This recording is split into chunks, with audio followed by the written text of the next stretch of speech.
court because they thought it wasn't personal use, but the guy convinced the judge that 50 pounds was for personal use because it was only a pound a week.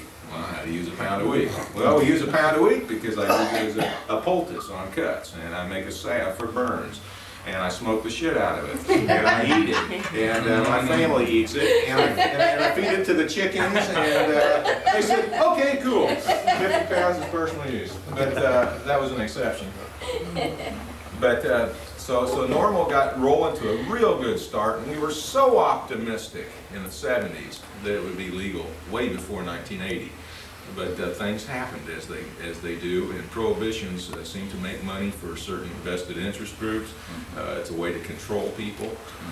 It's certainly has been a growth industry since that time in terms of private treatment centers, private prisons, private work release centers, private labs, drug testing. I mean, there's a lot of money to be made prohibiting marijuana.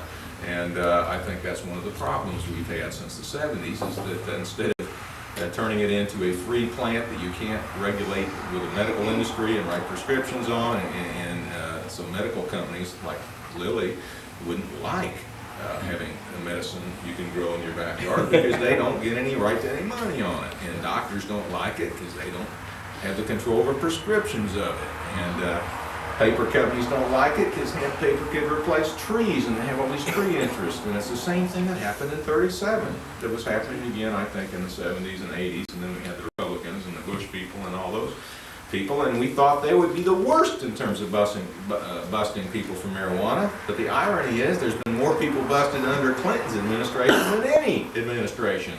The marijuana bust have doubled from 300 something to 700,000 people last year got busted for policies. And it's the way I can focus on the Constitution. And I'm proud I'm a criminal defense lawyer because I fight in this area. And I can tell you that we've never had a problem in this country with marijuana. We've never had a problem in this country really with drugs, but we've had a big problem in the way we deal with it. There wasn't any problem back in 1912. We had the Harrison Narcotics Act. The first state in the country to criminalize laws against marijuana was California, that cool place of all places. It was the first one. It was a very racist policy when they started prohibiting marijuana.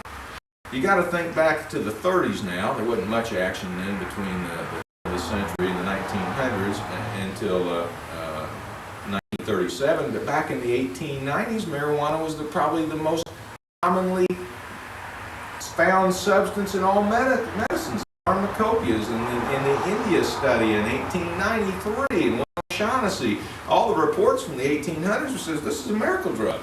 We can make most of our medicines out of marijuana. And of course, you go back a lot further than that for medicine.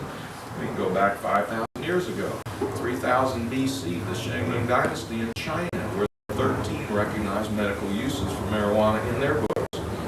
13 medical uses for marijuana 5,000 years ago.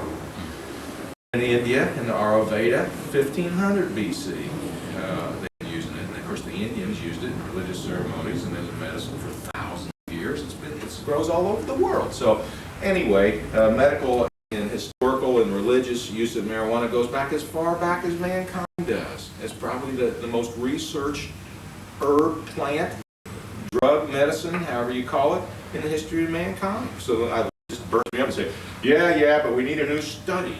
You know, I mean, my God, there's not been a plant on earth in the history of mankind studied more and used more than marijuana.